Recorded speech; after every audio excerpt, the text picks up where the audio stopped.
Saya mau bisa sana. Pertama ada latar belakang pertempuran Medan Area yang akan dijelaskan oleh Sherry. Jadi aku mau ngejelasin latar belakang pertempuran Medan Area yang bermula dari kedatangan sekutu yang diikuti oleh pasukan Inca pada 9 Oktober 1945. Dan sekutu ini itu dipimpin oleh C.A.D. Kelly dan yang tujuannya yang awalnya kedatangannya diterima oleh rakyat yang tujuannya untuk membebaskan pertawanan Belanda. Setelah itu juga untuk menguasai Medan Area, dan setelah mereka berhasil menguasai Medan Area, mereka melaksanakan Civil Affair Agreement. Civil Affair Agreement itu adalah suatu perundingan tentang penyerahan Indonesia kembali dari pihak Inggris kepada pihak Belanda. Selanjutnya akan dilanjutkan oleh Arneta. Nah, kedatangan sekutu Inca ini awalnya kan disambut baik oleh rakyat karena tujuannya awalnya itu membebaskan tahanan perang Belanda. Namun ternyata kedatangannya itu sudah direncanakan untuk merebut pemerintahan. Nah, lalu Serdar Indonesia yang berada di hotel Wilhelmina merampas dan menginjak-injak rencana merah putih yang dipakai oleh para pemuda Indonesia. Dan dari sinilah terjadinya latar belakang pertempuran Medan Area. Selanjutnya akan dijelaskan oleh Bisma. Ya, di sini saya akan menjelaskan akhir dari pertempuran Medan Area. Akhir pertempuran Medan Area pada 10 Agustus 1946 dan dilaksanakan pada Bukit Tinggi untuk mengadakan pertemuan di Bukit Tinggi, maksudnya untuk membentuk komando resimen laskar rakyat dan untuk melawan Sekutu dan Nika. Serta pertemuan Medan Area berakhir pada 15 Februari 1947 dengan perintah gencatan senjata pada 10 Maret 1947 dan garis demarkasi negatif untuk wilayah Medan dan koridor Medan melawan. Selanjutnya saya akan menjelaskan dampak dari Medan Area. Yang pertama, dampak positifnya pasti meningkatkan rasa nasionalisme, terutama para pemuda yang ada di Medan. Dan juga dari adanya pertempuran Medan Area ini meningkatkan rasa semangat dari para pemuda-pemuda lain yang ada di daerah-daerah lain untuk memperjuangkan kemerdekaannya. Lalu ada dampak negatifnya, yang pasti setiap pertempuran pasti ada korban. Diketahui korban dari Indonesia itu sekitar 7 yang meninggal, dan juga dari Nika 7 juga yang meninggal, dan 96 orang lainnya luka-luka.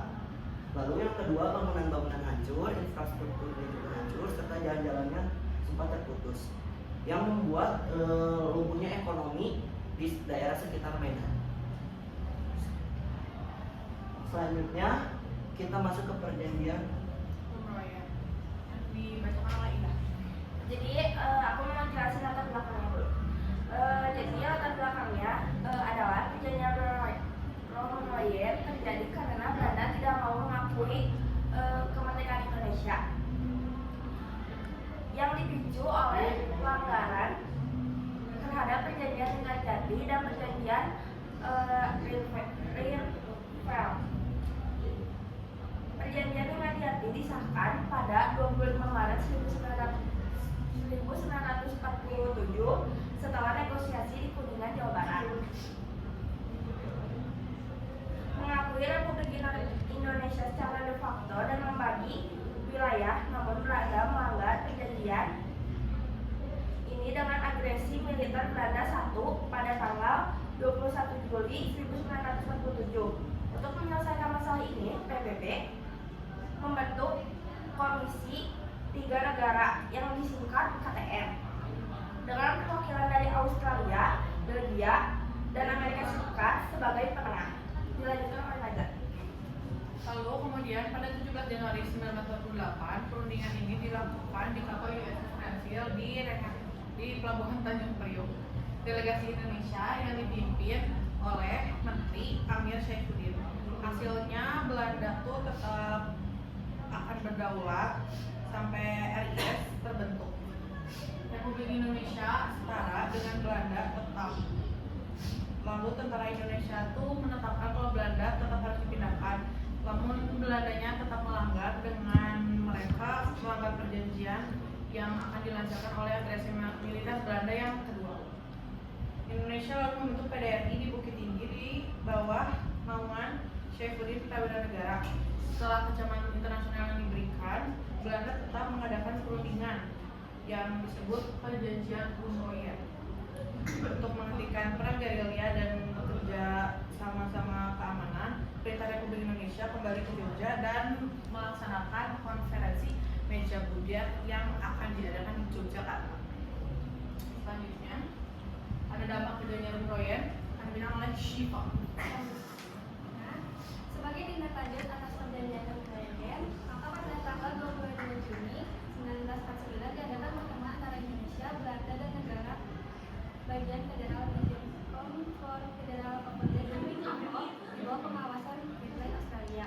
Berikut adalah keputusan dari pertemuan tersebut. Pertama, pemerintah RI dikembalikan ke Yogyakarta yang akan dilaksanakan 24 Juni 1949. Kedua, penarikan mobil pasukan Belanda dari Yogyakarta pada tanggal 1 Juni 1949. Yang ketiga, pemerintah RI kembali ke Yogyakarta, sedangkan RI mendapatkan sepenuhnya kekuasaan di Yogyakarta. Keempat, penghentian konflik akan dibahas setelah pemerintah Republik Indonesia kembali ke Yogyakarta. Yang kelima, Yogyakarta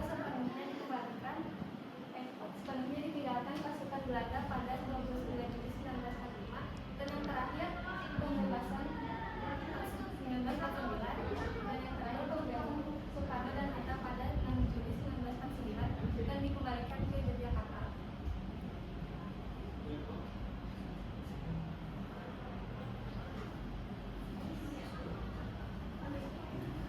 Sekian dari